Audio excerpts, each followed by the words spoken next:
Évangile selon saint Marc, chapitre 7. Jésus dit encore : vous abandonnez le commandement de Dieu, vous obéissez à la tradition des hommes, vous êtes très habiles pour abandonner le commandement de Dieu et pour garder votre tradition à vous. En effet, Moïse a dit : respecte ton père et ta mère. Il a dit aussi : celui qui maudit son père ou sa mère, il faut le faire mourir. Mais vous dites aux gens : tu peux dire à ton père ou à ta mère : je voudrais bien te donner quelque chose pour t'aider. Malheureusement, c'est Corban. Je dois le donner à Dieu. Alors, vous permettez à cet homme de ne plus rien faire pour son père ou pour sa mère. Ainsi, vous vous servez de votre tradition pour supprimer la parole de Dieu. Et vous faites beaucoup d'autres choses comme celle-là. Ce qui rend une personne impure. Ensuite, Jésus appelle de nouveau la foule et dit aux gens : vous tous, écoutez-moi et comprenez bien ceci. Aucune chose de l'extérieur ne peut rendre une personne impure quand elle entre en elle. Au contraire, ce qui sort du cœur, voilà ce qui rend une personne impure. Jésus quitte la foule et il entre dans la maison. Alors ses disciples l'interrogent sur ce qu'il vient de dire. Jésus leur répond : vous non plus, vous n'êtes pas encore capables de le comprendre. Aucune chose de l'extérieur ne peut rendre une personne impure quand elle entre en elle. Vous ne comprenez donc pas cela ? Ces choses n'entrent pas dans son cœur, mais dans son ventre, et ensuite elles sortent du corps. Par ces paroles, Jésus montre qu'on peut manger de tous les aliments. Il leur dit encore : ce qui sort d'une personne, voilà ce qui la rend impure. En effet, les mauvais désirs sortent de l'intérieur du cœur humain. Ainsi, les gens couchent avec n'importe qui. Ils voient, ils volent, ils tuent les autres, ils trompent leur femme ou leur mari. Ils veulent avoir toujours plus. Ils font du mal aux autres, ils les trompent. Ils se conduisent n'importe comment, ils sont jaloux, ils disent du mal des autres, ils sont orgueilleux, ils manquent de sagesse. Tout ce qui sort de l'intérieur d'une personne et le rend impur. Tout ce mal sort de l'intérieur d'une personne et la rend impure. Une femme étrangère croit en Jésus. Ensuite, Jésus quitte cet endroit et il va dans la région de Tyr. Il entre dans une maison et il ne veut pas qu'on sache qu'il est là. Mais les gens l'apprennent. En effet, une femme entend parler de Jésus. Cette femme n'est pas juive. Elle est née en Phénicie de Syrie. Sa fille a un esprit mauvais en elle. La mère vient aussitôt se jeter aux pieds de Jésus et elle lui dit : je t'en prie, chasse l'esprit mauvais de ma fille. Jésus lui dit : laisse d'abord les enfants manger leur part. Ce n'est pas bien de prendre la nourriture des enfants et de la jeter aux petits chiens. La femme lui répond : Seigneur, pourtant, même les petits chiens mangent les miettes que les enfants laissent tomber sous la table. Jésus lui dit : à cause de cette réponse, tu peux rentrer chez toi, l'esprit mauvais est sorti de ta fille. La femme rentre chez elle et elle trouve son enfant couché sur le lit. L'esprit mauvais est sorti de sa fille. Jésus guérit un homme sourd et muet. Ensuite, Jésus quitte la région de Tyr. Il passe par Sidon.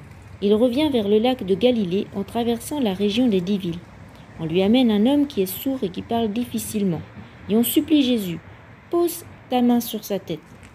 Alors Jésus l'emmène seul avec lui, loin de la foule.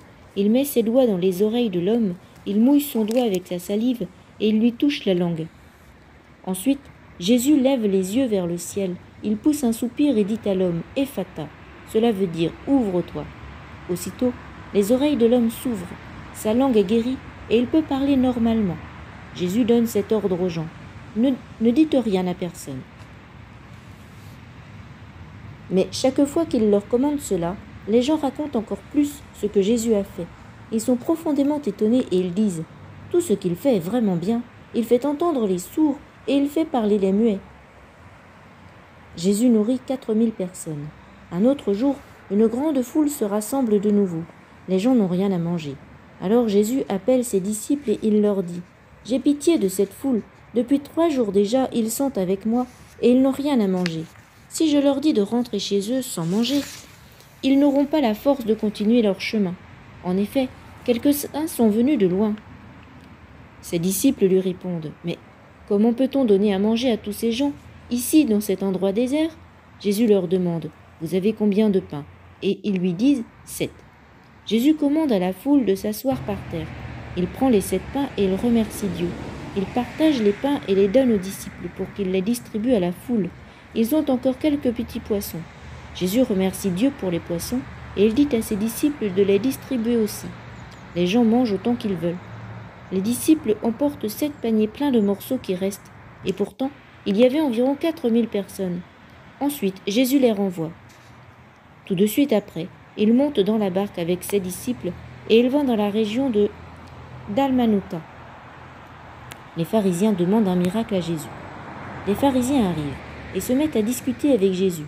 Ils veulent lui tendre un piège et lui disent « Fais un miracle devant nous, alors tu nous prouveras que c'est Dieu qui t'envoie. » Jésus pousse un grand soupir et dit « Pourquoi est-ce que les gens d'aujourd'hui demandent un miracle? Je vous le dis, c'est la vérité. Les gens d'aujourd'hui ne verront aucun miracle. » Ensuite, Jésus quitte les pharisiens, il monte dans la barque et il part de l'autre côté du lac. Les disciples ne comprennent rien. Les disciples ont oublié de prendre du pain. Ils ont un seul pain avec eux dans la barque. Jésus leur donne cet ordre. « Faites attention, méfiez-vous du levain des pharisiens et du levain d'Hérode. »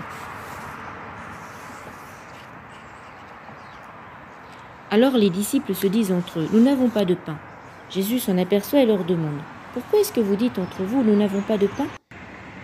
Est-ce que vous ne le savez pas encore? Vous ne comprenez pas encore? Vous avez donc l'intelligence fermée? Vous avez des yeux? Est-ce que vous ne voyez pas?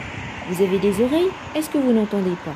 Souvenez-vous donc, quand j'ai partagé les 5 pains pour les 5000 hommes, vous avez emporté des paniers pleins de morceaux. Combien? Ils répondent, 12 paniers. Jésus continue. Et quand j'ai partagé les 7 pains pour les 4000 personnes, vous avez emporté des paniers pleins de morceaux. Combien? Ils répondent, 7 paniers. Alors Jésus leur dit, et vous ne comprenez pas encore?